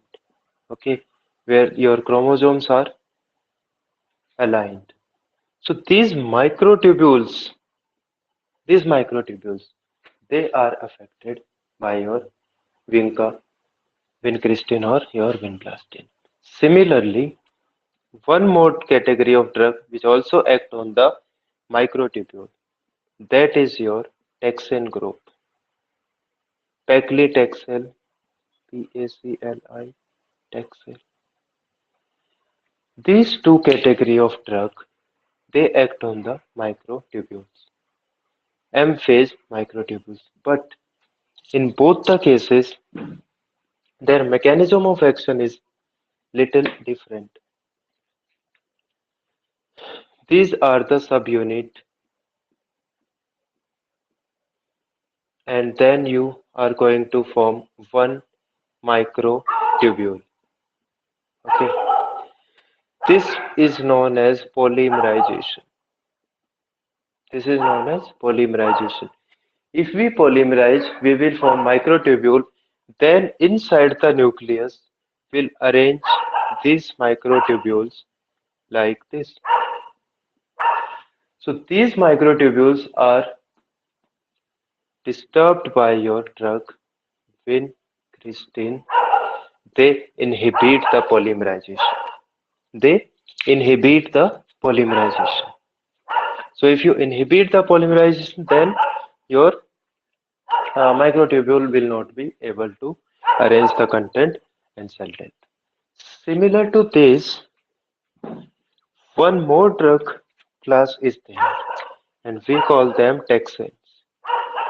They also work, but what they do is they promote the polymerization. They inhibit the polymerization and they promote the polymerization.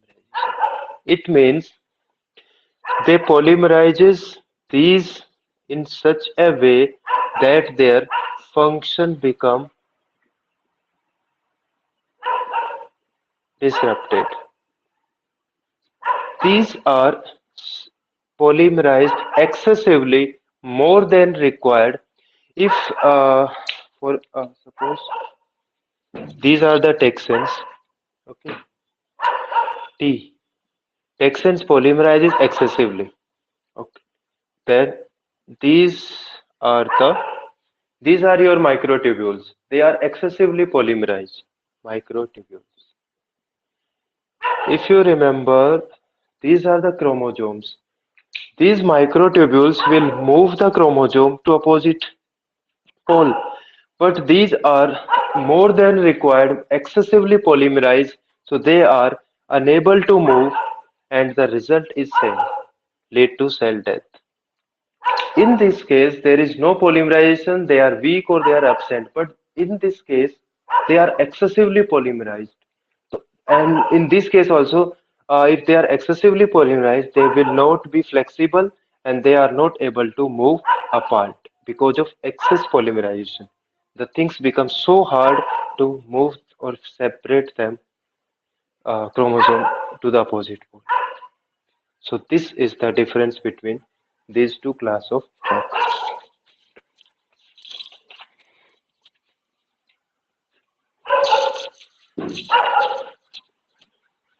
And in case of these two, vincristine and your vinblastine, it carry the word B. Vinblastine, there is one word letter is there B. B for bone marrow suppression. Out of these two, vinblastine B for B, it causes more bone marrow suppression. It causes more bone marrow suppression. But in case of C, vincristine, we have C that is related with the CNS. It will cause neurotoxicity more than the bone marrow. So vincristine, neuropathy, vinblastine B for bone marrow. So these are two small difference. So and vincristine, as you know, it is the drug of choice. It is Drug of choice for your canine TVT. Dose rate is 0.025 mg per kg, the standard one. So this was the category related with the M phase, that is your mitotic.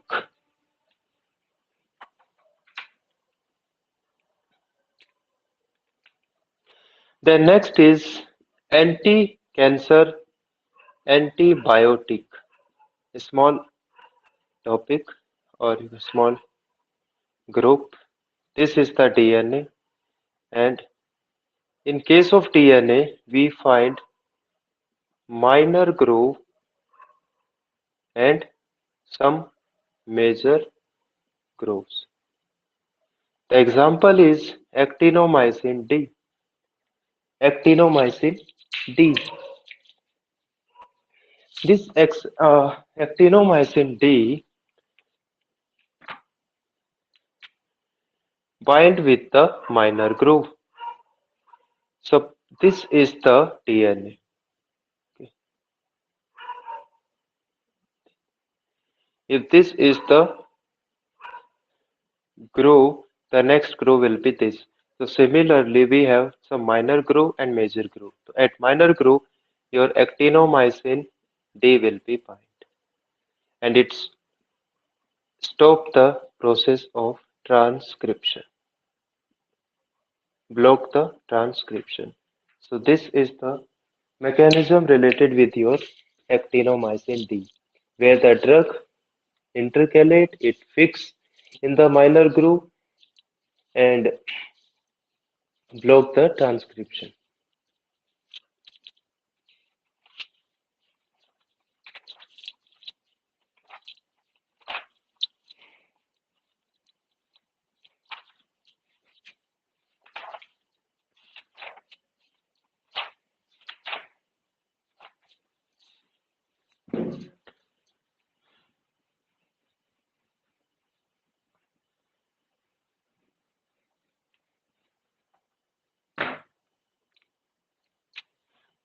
Then there is one more class known as alkylating agents.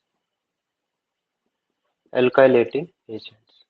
These drugs are non-specific in their action. So alkylating agent, these are the drug. Suppose this is your DNA and this is the drug alkylating. It may cross-link further here, cross-link the DNA. And because of cross-linking, if you start the replication from here, because of this cross-linking, there will be stoppage of the cross-link, it is replication. So alkylating agent, this is the alkylating agent. It carries some group that make cross-linking with the DNA. If this is the normal DNA, if you cross-link, then the enzyme will not be able to work, and that may lead to death of the DNA. So drugs like and this alkylation, the site of alkylation is very important. Uh, these are two DNA strand having adenine, guanine, adenine, thymine. So this nitrogen base guanine having N7 position. There is one position known as N7, seventh nitrogen. So at this nitrogen 7 position, what occurs? Crossing occur. The DNA strands crossed at the N7 of guanine. This is the site of alkylation. So anti-cancer drug alkylate the guanine at the N7 position. And because of this cross-linking, and inter cross linking, or that may intra cross linking, no replication further move.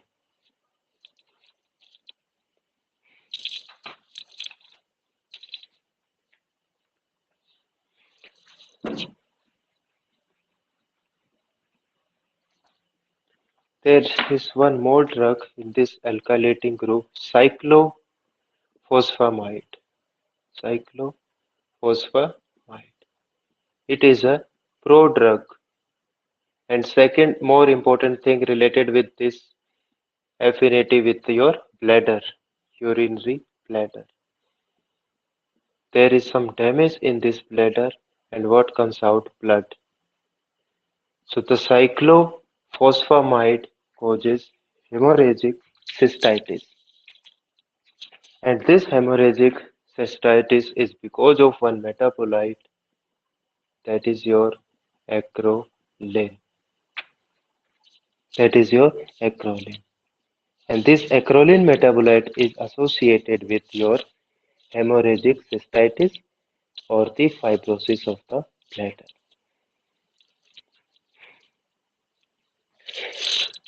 How to prevent this toxicity of cyclophosphamide, that is hemorrhagic cystitis?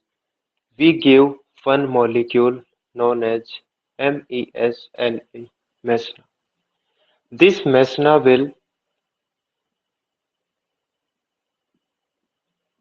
inactivate, make a complex with this acrolein, and we can prevent the hemorrhagic cystitis. That is related with your cyclophosphamide.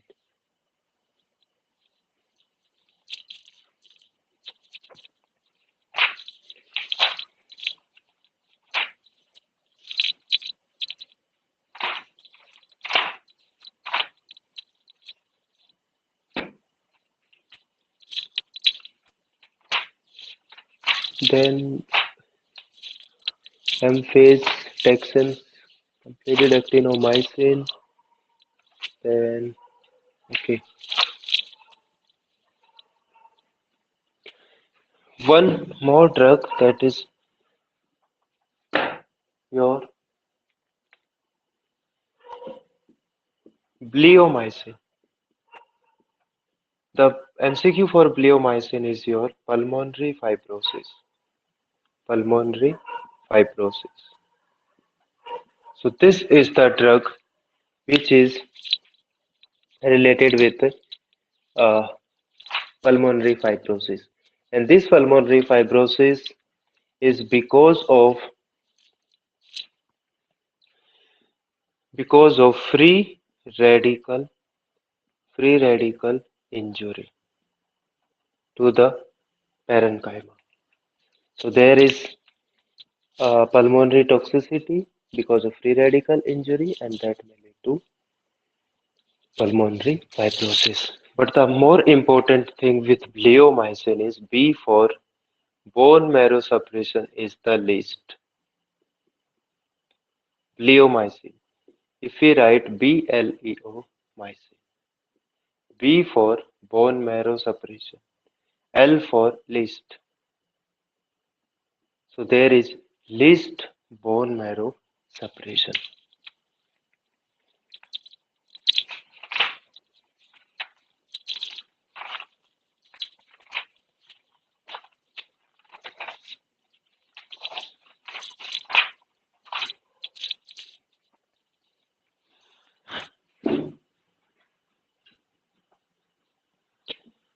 Then there are some drugs like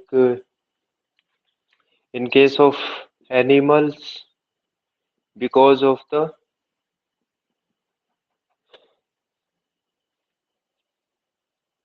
tumor, we call intramammary tumor. So if the reason or the pathogenesis of tumor is because of estrogen, and these are the receptors, so we block these receptors with some anti-estrogenic drug like tamoxifen. So this is the drug which is anti-estrogenic, means it will block the receptors and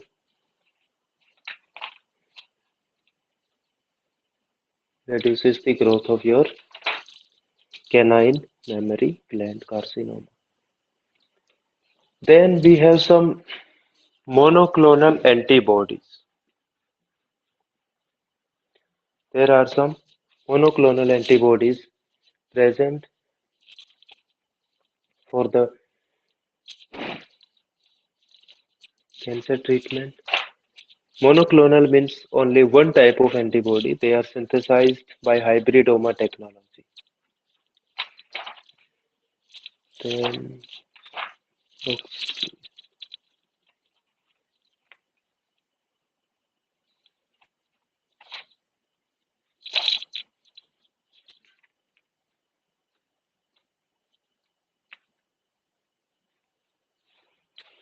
there is one more drug, doxorubicin.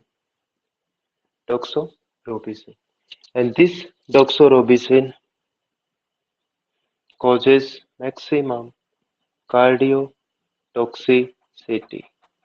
Just like your bleomycin, bleomycin causes your pulmonary fibrosis, that is your pulmonary toxicity. Bleomycin, pulmonary toxicity, and doxo is cardiotoxic. Both the drug act via mechanism of free radical injury. Free radical injury that mechanism common, and indoxorubicin also causes intercalation in the DNA. Mean this is these are two strands of DNA. The drug D-doxorubicin itself intercalated in between these two strands so that if there is an enzyme to cause this replication, it will stop the replication because of intercalation. So intercalated means two strands and it fit itself in between these two strands. So that may be the intercalation, free radical injury, but this is more cardiotoxic and bleo for the pulmonary toxicity.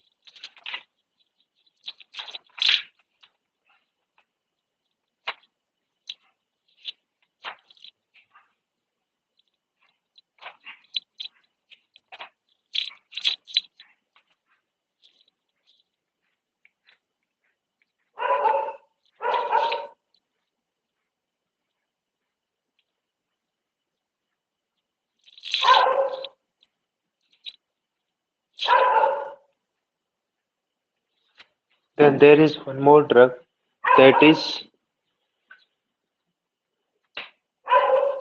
your folic acid analog. Folic acid analog.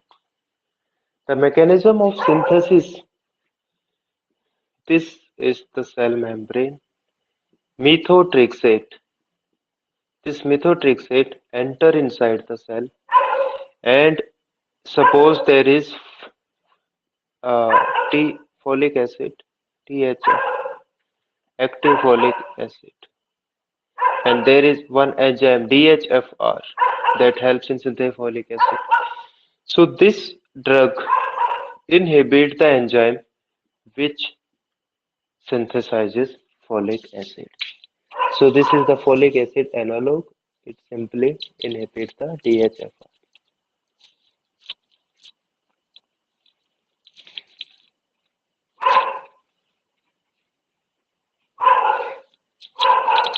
And then this folic acid, this is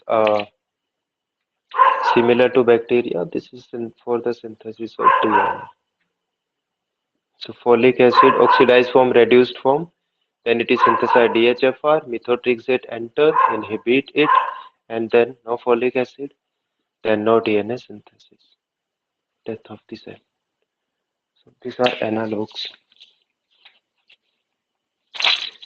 And the most nephrotoxic anti-cancer drug is your cisplatin.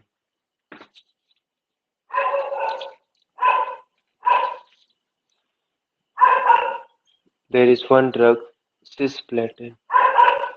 This is most nephrotoxic.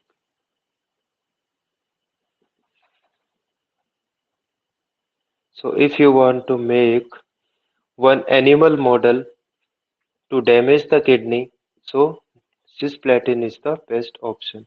This is the kidney. Is we can easily damage the kidney with the help of cisplatin. So it is most nephrotoxic.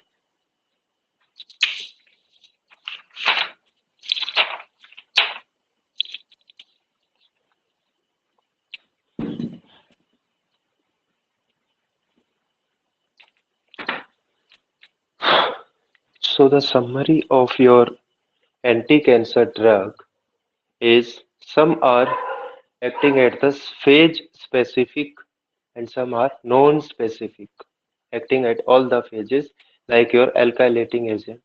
They just alkylate the DNA, make cross-linking of two strands, make it unable to move in the replication pathway. Then the side effect, the more common, bone marrow because of rapidly dividing cell GIT and your root of the hair. And the third, we have studied that M phase, Texan group and vincristine group. Vincristine promote polymerization and Texan or vincristine inhibit polymerization and Texan will promote polymerization. In both the cases, spindle formation disrupt and no chromosome separation. Then methotrexate, that is inhibiting folic acid synthesis and that lead to your DNA. Then alkylating agent, there are two strands. Suppose this is your guanine and this is the site N7 and this is guanine, here also N7. So both the cases cross linking will occur, N7 of guanine.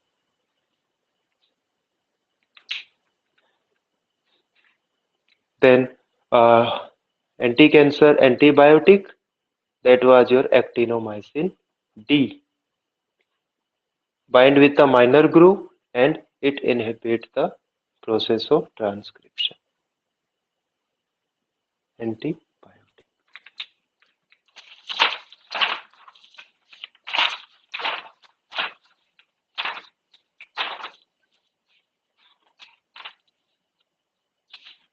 Then 2 points with your bleomycin and doxorubicin. Both are generating free radicals and they uh, your vincristine, vinblastine, your doxorubicin and bleomycin. This is with the pulmonary fibrosis, cardiotoxic, bone marrow suppression, and more neuropathic.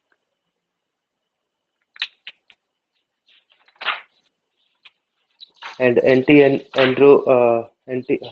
antagonist to your hormones like which mammary gland carcinomas. So we use the drug which block the receptor of estrogen, like your tamoxifen. So only one topic is left, that is your anti-helminthic. That will cover after the parasitology. To if you have any doubt with this chemotherapy portion,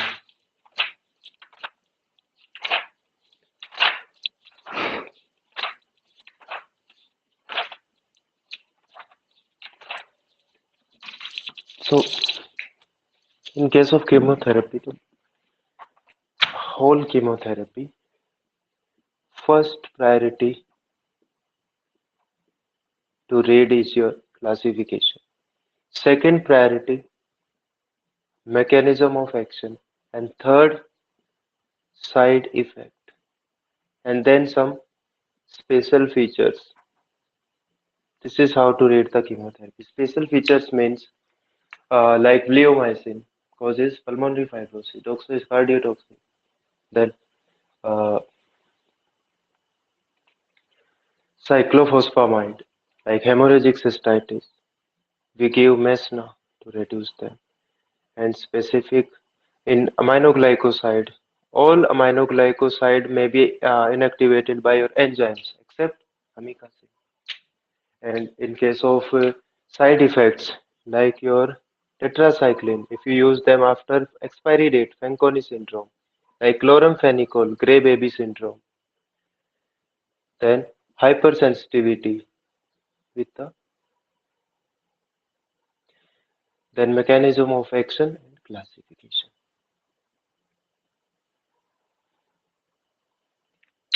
So if you read in this sequence, then most of the MCQ will be solved.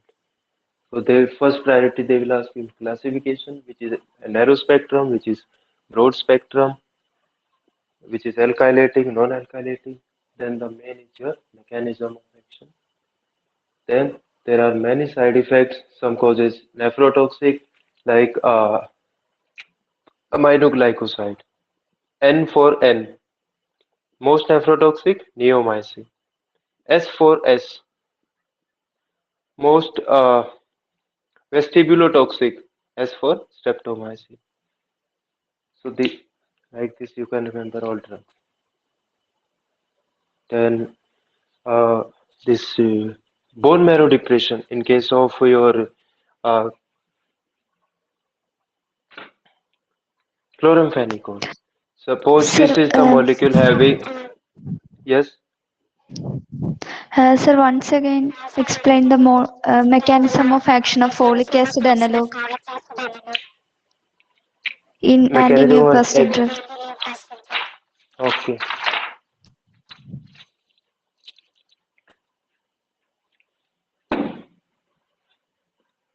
So not only anti-neoplastic drug, uh, in case of sulfonamide, what we have studied para-aminobenzoic acid, then FH2, then FH4. So this was the pathway, then DNA. So similarly, in case of mammals, we do not have this para-aminobenzoic acid. So if you look at this cycle, in case of mammalian cells, we do not use para-amino. So what we use, the cycle run in between these two molecules. It means we can take FH2, then go to FH4, then running like this. So as in case of sulfonamide, there was one enzyme DHFR. Similarly, in mammalian cells, you have DHFR that convert two hydrogen into four because this is reductase. Increases from S2 to H4. Then okay, now your drug methotrexate. This methotrexate enter the cell and this because there is no paramino this portion is not there. So we remove this and it will become like this FS2 FS4 then these things lead to your formation of DNA. So the one important enzyme is your DHFR. Your methotrexate enter into cell inhibit this. If you inhibit this, then folic acid will not be available. So what is the option to correct this toxicity? Yes, we have one option that from the outside, if you give FS some source like leucovorin, if you artificially inject something which provides you the FS4, then no need to depend on this enzyme. So we are giving leucovorin as a source of this. Then the cycle will continue. You can synthesize DNA. So this is the difference, main difference between human being, animal, and the bacteria. See, bacteria also uses same mechanism. They synthesize FH2 from some enzymes, then FH4, then DNA. Similarly, we are doing the same thing. FH2, CHFR, then DNA. But they synthesize all these things from para-aminobenzoic acid. We animal or human being, what we use preformed. preformed folic acid in our diet. So we do not use this para-amino benzoic acid. So we use only preformed one. So the cycle goes from this to this. If you give a drug that will enter, inhibit your enzyme, and it will deplete your folic acid. So at this time, you are left with only one option, that from the outside, give the source of folic acid. Why? Because your enzyme is already blocked. So this will not convert into this. So we can give one source so that that folic acid able to synthesize our DNA and things continues. So remember this molecule, leucoperin.